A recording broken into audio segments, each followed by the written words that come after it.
ये हमारे पास एक क्वेश्चन है गेट केमिकल 2010 से, प्रोसेस कैलकुलेशन सब्जेक्ट से। अ saturated solution at 30 degree Celsius contain 5 moles of solid, molecular weight 50 kg per kilomole, per kg of solvent, molecular weight 20 kg per kilomole. The solubility at 100 degrees Celsius is 10 moles of the solid per kg of solvent. If 10 kg of the original solution is heated to 100 degrees Celsius, then weight of the additional solute that can be dissolved in it is। तो हमारे पास एक solution है जिसकी solubility 30 degree Celsius पे 5 kg है, 5 moles per kg है, और 100 degree Celsius पे 10 moles per kg of solvent है। तो हमें निकालना है कि जब 10 kg हम ओरिजिनल सॉल्यूशन को 100 डिग्री सेल्सियस पे हीट करेंगे तो उसमें कितना और सॉल्यूट जो है वो ऐड हो सकता है। तो जब भी हम किसी सॉल्यूशन को हीट करते हैं तो उसमें सॉल्युबिलिटी बढ़ने लगती है। जैसे कि हम किसी शुगर और वाटर का सॉल्यूशन लेंगे, उसको जब हम हीट करते रहते हैं तो हम उसमें और शुगर डाल पाते हैं, वो और उसमें मिक्स होती जाती है, डिज़ोल्व होती जाती है। वैसे ही हमें इस सॉल्यूशन में कितना और शुगर या फिर हम कोई भी सब्सटेंस ले सकते हैं, उसको और कितना ऐड कर सकते हैं टेम्परेचर बढ़ाने पे, हमें वो निकालना है। तो 30 डिग्री सेल्सियस पे सॉल्युबिलिटी हमारी निकलेगी, हमें दी हुई है 5 मोल्स ऑफ सॉल्यूट पर kg ऑफ सॉल्वेंट। तो हम जानते हैं कि जो नंबर ऑफ़ मोल्स होते हैं वो weight, given weight divide by molecular weight होता है। तो हमें वेट निकालने के लिए number of moles multiply by molecular weight कर देंगे।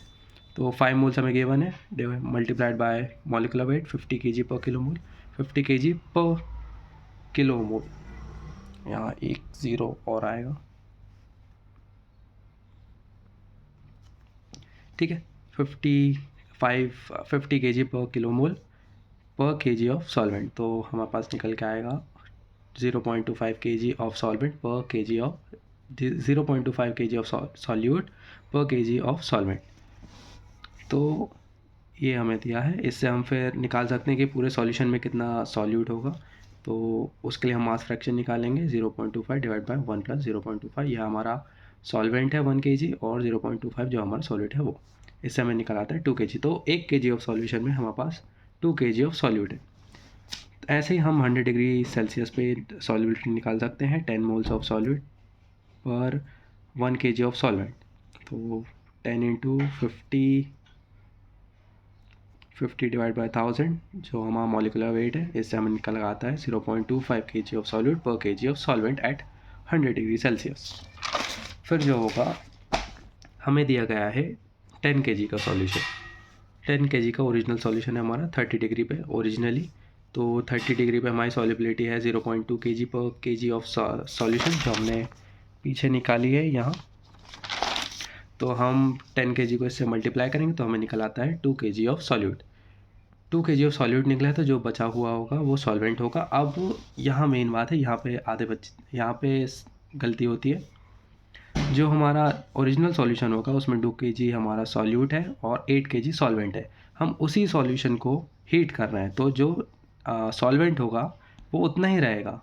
उसमें हमें इस तरह से कितना सॉल्यूट है कितना सॉल्वेंट है वो निकालने की ज़रूरत नहीं पड़ेगी। उसमें जो सॉल्वेंट है वो सेम ही रहेगा।